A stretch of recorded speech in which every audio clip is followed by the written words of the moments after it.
Welcome back नाज़रीन अजद programme जे सिलसिले खे अॻिते वधायूं गुफ़्तगू हलंदड़ आहे मुल्क जे सियासी मंज़रनामे ते ऐं प्रोग्राम जे वक़्फ़े ते वञण खां पहिरियों जेको सुवाल मूं एजाज़ अहमद साहब खां कयो हुयो त इहो जेको शहर इक़्तिदार जे अंदरि जेके इहे ख़बरूं शुरू थी वियूं आहिनि वज़ीर आज़म जी तब्दीली ऐं बिलावल भुट्टो ज़रदारी साहब जे वज़ीर आज़म थियण जूं ख़बरूं मुख़्तलिफ़ जेको आहे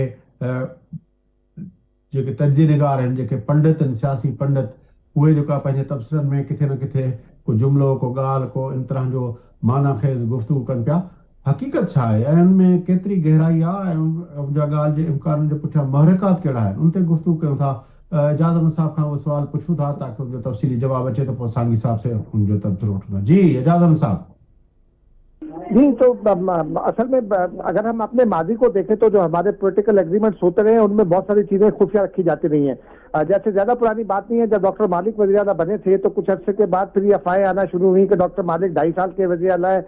उस वक्त भी तजदीद की जाती थी, लेकिन अल्टीमेटली फिर सनाउल्लाह ज़हरी वज़ीर आला बने।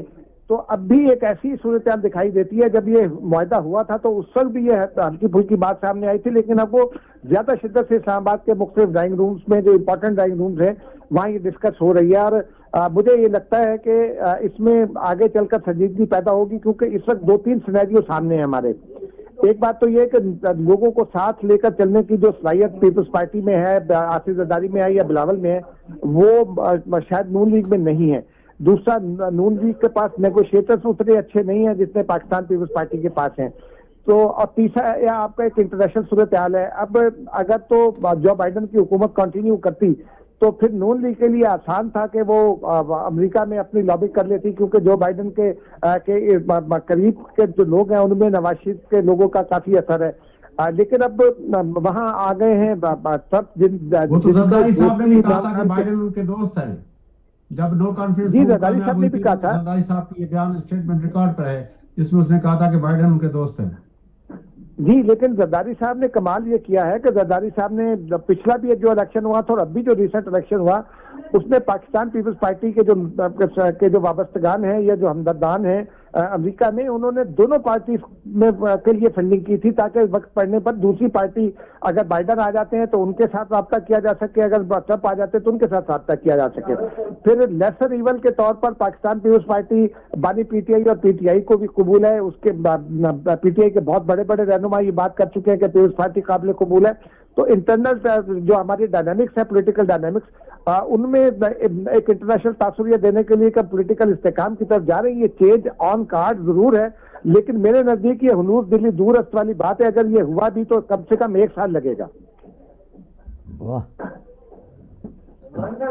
सामी साहब, तव्हांजो छा ख़्यालु आहे? इहो छा किथे वञी मामलो कंदो? जेको आहे मूंखे बि इहा ई ॻाल्हि थी लॻे, छाकाणि जो शहबाज शरीफ़ वज़ीर आज़म आहे ऐं नवाज़ शरीफ़ साहब आहे, इहे बि को पॉलिटिकल सीनियोरे में को घणी एक्टिवली हिते प्ले न पिया कनि। ऐं जीअं एजाज़ साहब ॿुधाए पियो त मुल्क खां ॿाहिरि बि उते बि उन में कोन पिया हू घणो को पार्ट प्ले कनि, छाकाणि जो उते जेके बि हिननि जो जेके बि ॿाहिरीं रिमिटेंस अचणी आहे उन हवाले सां बि को डायरेक्टली का बि शइ हिननि जी अञा ताईं उहा कोन आई आहे।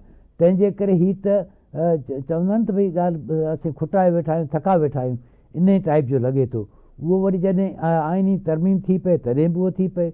ऐं पीपल्स पार्टी जो फेस जेको आहे उहो पीटीआई खे बि वधीक सवलो लॻंदो ऐं इंटरनेशनली बि वधीक सवलो लॻंदो। ऐं प्लस इहो बि थींदो त ख़ुदि जेको मुल्क जे अंदरि शयूं डेवलप थींदियूं उन में बि इलाही सारनि धुरियुनि जे लाइ इहो वधीक क़ाबिल क़बूल थी सघे थो।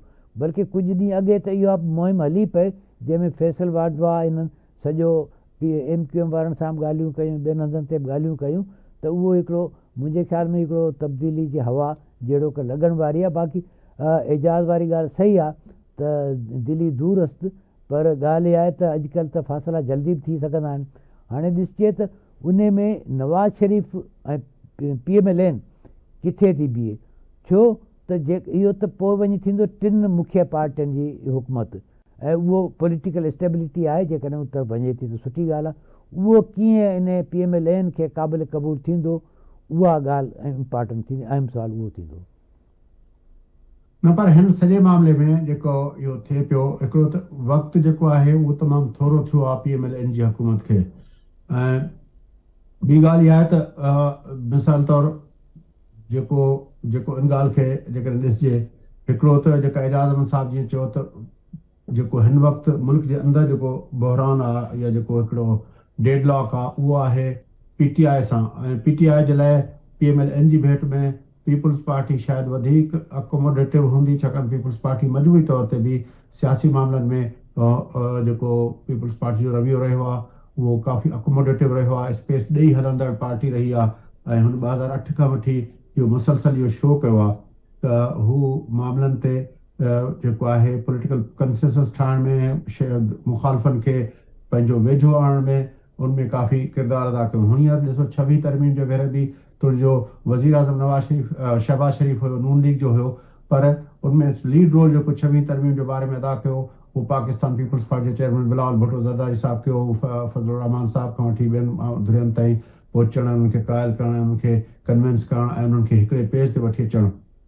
त पीपल्स पार्टी वटि बहरहाल मजमूई तौर ते उनजी क़यादत, उनजी सॼी तारीख़ इन ॻाल्हि जी गवाह आहे त उहे इन मामलनि में हो कनि था। त इहा ॻाल्हि त बिल्कुलु सही आहे त पीपल्स पार्टी नून लीग जी भेट में इहो को किरदारु बहितर अंदाज़ में करे सघे थी त इहो जेको डेडलॉक आहे, इन डेडलॉक मां को विच जो अहिड़ो रस्तो ॻोल्हे सघे जंहिं रस्ते में विन विन सिचुएशन थिए एस्टेब्लिशमेंट लाइ बि ऐं ख़ुदि पीपल्स PTI जे लाइ बि। पर उनखां अलावा जेको इंटरनेशनल जेको हो आहे, इंटरनेशनल बि जेको आहे जेको चयो पियो वेंदो त भई हीअ जेका हुकूमत आहे उहा हुकूमत जेका आहे उनखे सपोर्ट हुई एस्टेब्लिशमेंट जी, तंहिंजे करे इहा हुकूमत ठही। जॾहिं उहा हुकूमत तब्दील थी वेंदी त ॼण चओ त दुनिया खे बि इहो ॿुधाइण लाइ थी वेंदो त बाबा उहा जेका ॻाल्हि आहे उहा ख़तमु थी वई। पर हाणे बुनियादी ॻाल्हि PTI ते बि आहे। छा PTI जेकॾहिं इहा तब्दीली थिए थी पई त उनमें PMLN जेको आहे उहो अपोज़िशन में हली वेंदी, PTI हुकूमत में वेंदी, या PMLN बि हुकूमत में हूंदी ऐं PTI मुख़ालिफ़त हूंदी। इहा जेका इक्वेशन आहे, जेका अलाइनमेंट आहे with in parliament political parties जी, उहा ॾाढी इंपॉर्टेंट हूंदी मुस्तक़बिल जे सिनेरियो जे सिलसिले में। ज़ाहिर आहे जीअं एजाज़ अहमद साहब चए थो त इहा ॻाल्हि अञा इब्तिदाई स्टेज ते आहे, पर इहा ॻाल्हि अॻिते हली वधीक मैच्योर थींदी ऐं उनमें ॾिसजे छाकाणि PMLN ऐं पीपल्स पार्टी जा जेके इख़्तिलाफ़ आहिनि उहे बि हर नए ॾींहुं जेका वधीक गहरा थींदा पिया वञनि।